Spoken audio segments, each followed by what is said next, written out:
நான் டயட்ல இருக்கேங்கிற பேர்ல என் வீட்டுக்காரரு ரொம்ப நாளா என்கிட்ட கேட்டுட்டு இருந்தேன். இந்த கேசரிய வந்து செய்யாமே இருந்தேன். ஒரு கட்டத்துல யோசிச்சு பார்க்கும்போது, புள்ள பாவம் இன்னைக்கு செஞ்சு குடுத்துடலாம் அப்படின்னு சொல்லிட்டு, இன்னைக்கு வந்து அவரு வர்றதுக்குள்ள சர்ப்ரைஸா பண்ணி வைக்கலாம் அப்படின்னு சொல்லிட்டு தான் ரெடி பண்ணிட்டு இருந்தேன். நான் வந்து நெய் காய்ச்சினேன்னு சொன்னேன் பார்த்தீங்களா? அந்த நெய் வந்து சூப்பரா ரெடியா இருந்தது. ஸோ நம்ம வீட்லயே செஞ்ச அந்த நெய் வச்சு செய்யும்போது அதோட வாசம் பார்த்தீங்கன்னா செம்மையா இருந்தது. நான் வந்துட்டு கேசரி எப்படி பண்ணுவேன்னா, நார்மலா வந்துட்டு நம்ம அந்த ரைசின்ஸ் எல்லாம் வந்துட்டு ஃப்ரை பண்ணி எடுத்து வச்சுட்டு, அதுலயே வந்து ஒரு ஸ்பூன் மட்டும் ரீஃபைண்ட் ஆயில் வந்து சேர்த்துப்பேன். நீங்க அப்படி சேர்த்து செஞ்சீங்க அப்படின்னா, இந்த கல்யாணத்துல எல்லாம் நமக்கு குடுப்பாங்க இல்லையா? அந்த கேசரியோட டேஸ்ட் வந்து வரும். நான் வந்துட்டு கேசரி செய்யும்போது மேக்ஸிமம் இந்த கேசரி பவுடர் வந்து கலக்க மாட்டேன். அந்த ஒரு கேசரி பவுடர் இல்லாதனால ஒரு ஃபீல் இருக்குமே தவிர, மத்தபடி டேஸ்ட்ல எல்லாம் எந்த காம்ப்ரமைஸும் இருக்காது.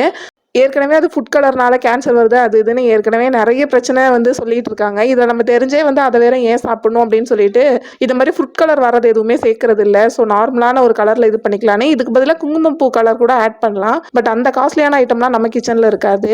உங்ககிட்ட கேசரி பண்றதுக்கு டிப்ஸ் ஏதாவது இருந்ததுன்னா சொல்லுங்க. நான் அப்ளை பண்ணி பார்க்குறேன்.